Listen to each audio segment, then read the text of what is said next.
In the high-stakes world of naval aviation, few names carried as much weight as Admiral Thompson. He was a living legend, a relic from a bygone era of dogfights and daring raids. His presence on the flight deck of the USS Liberty was enough to make even the most seasoned pilots stand a little straighter. But today, his attention was fixed on a newcomer.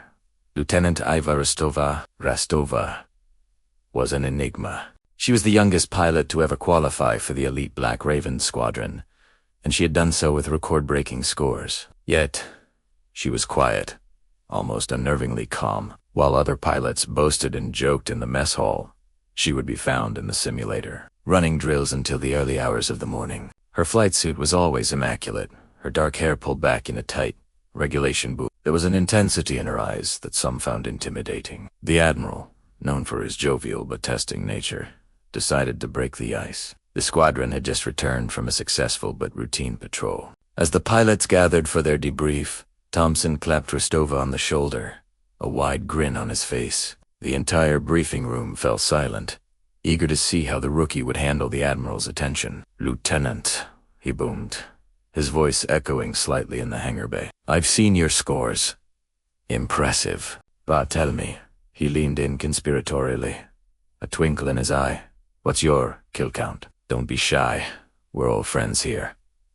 A wave of chuckles went through the room. It was a classic Admiral Thompson move, a light-hearted jab to test a pilot's mettle. Everyone expected her to blush, maybe stammer out a 0, "Sir," or deflect with a joke of her own. After all, they were in a time of relative peace. The Black Ravens ran patrols, intercepted unidentified craft, and engaged in training exercises. Confirmed kills were a rarity, a ghost from their grandfather's wars.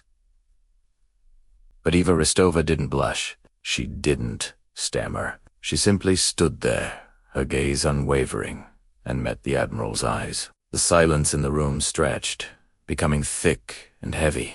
The smirks on the other pilots' faces began to fade, replaced by curiosity. After a moment that felt like an eternity, she replied. Her voice wasn't loud, but it cut through the silence with the precision of a surgeon's scalpel. "Sir," she said, her tone perfectly even, "are you asking about simulator targets, or are you including the Volkov incident?" The name hung in the air like a storm cloud.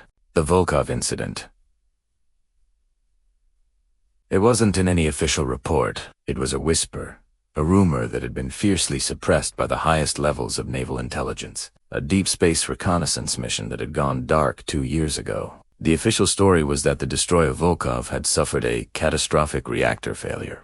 End of story. But the rumors told a different tale of a distress call, of an unknown hostile force, of a lone survivor. Admiral Thompson's smile vanished. His face, usually a mask of good-natured authority, became a slab of granite. The jovial atmosphere in the room evaporated, replaced by a chilling tension. He straightened up, his full height seeming to cast a shadow over the young lieutenant. "What do you know about the Volkov?" "Lieutenant?" he asked, his voice now a low, dangerous rumble.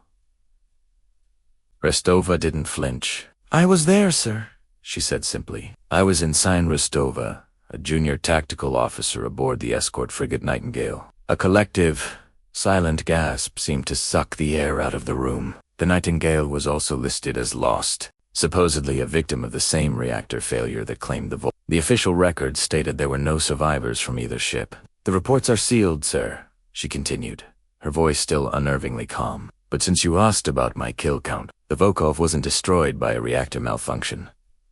We were ambushed. An unknown fleet, technologically superior.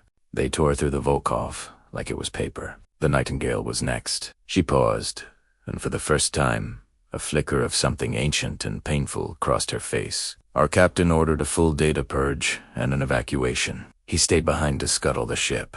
I was in one of the last escape pods. Our pod's navigation was damaged, and we were adrift.